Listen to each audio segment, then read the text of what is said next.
Today we're going to look at RL.8.4, and it's determine the meaning of words and phrases as they are used in a text, including figurative and connotative meanings, analyze the impact of specific word choices on meaning and tone, including analogies or allusions to other texts. And you'll notice that this is highlighted because this is what we're adding.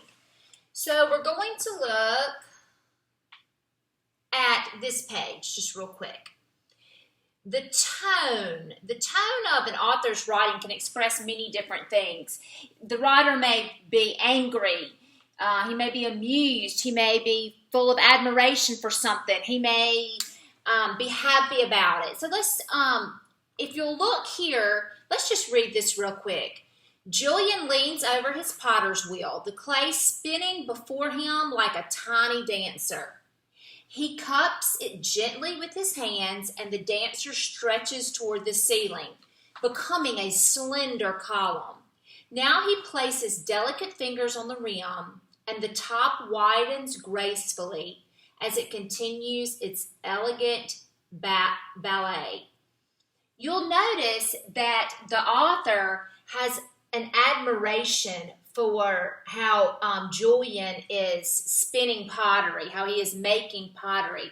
He uses an analogy or a comparison between two things. Here, it's Julian spinning his clay is being compared to a tiny dancer, a ballet. It's full of descriptive words that makes you just picture that potter's wheel going up. So this is an analogy, and it sets a very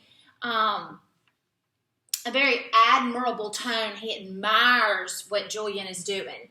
Now, it's a little bit different in this picture. They're using an allusion, and we know an allusion is reference to a well-known story, artwork, or people to enrich the meaning and shape of the tone. Now, allusions are going to reference back to something that is famous, a piece of art, something that you might have heard in the Bible. Sometimes they make allusions back to that. Greek mythology, a famous actor, so that is an allusion. Here, you got an artist, and she's painted a portrait. She thinks she did a great job. This will be my masterpiece, my Mona Lisa. So she's making an allusion back to Mona Lisa. We all know the very famous painting, Mona Lisa. So she just thinks, oh, this is great. I've done a great job. Well, the person that she has painted says, I look more like the Bride of Frankenstein. So she doesn't think the portrait looks very good. She thinks she looks bad. So it's setting a tone that is humorous. This is supposed to be a kind of a funny cartoon. So the artist thinks she does great, but by the remark of the person that she painted, she doesn't think it's too good. So there are two allusions used in this particular cartoon. Let's look real quick at An Artist at Work by Marla Kim. Now remember, we're looking for analogies and allusions.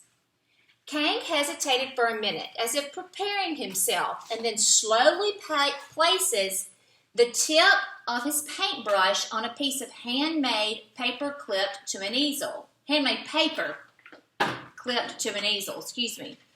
Starting in the upper left corner, the brush swoops like a swallow. Now, let me stop here very quickly. If you don't know what a swallow is, it's a bird. You need to know what that is. So starting in the upper left corner, the brush swoops like a swallow, flitting first down and to the right, and then turning swiftly to glide left along the bottom of the paper. Streaks of grass green paint remain where the brush has touched paper. Kang lifts the brush, and his assistant takes it from him and hands him another one. This one loaded with a chocolate brown color. Again, the swallow swoops, this time from the right side of the paper down and to the left, then up again, forming a graceful curve.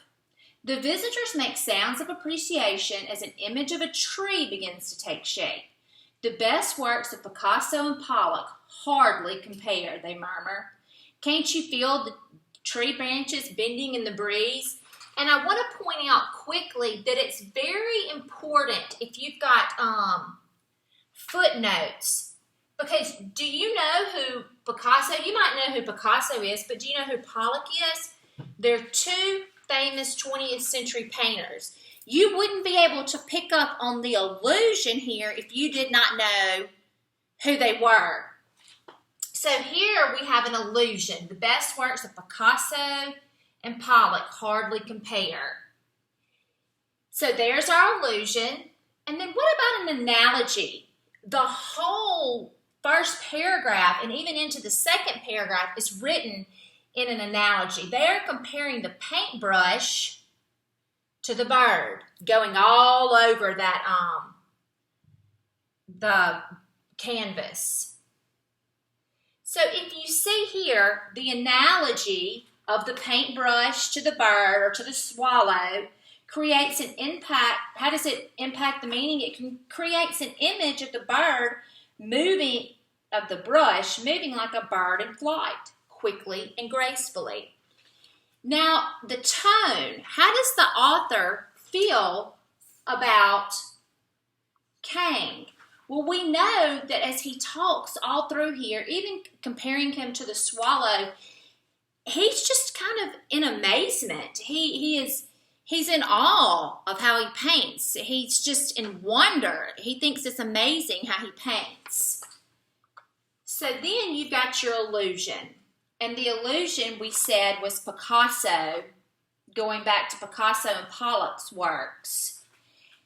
Now, the impact on the meaning. This shows that the author feels like he does just as good of work as these two very famous painters. And that's going to set a tone that's admiring and respectful. So we can see that the author thinks very highly of Kang, as they use analogies and allusions that really point that out.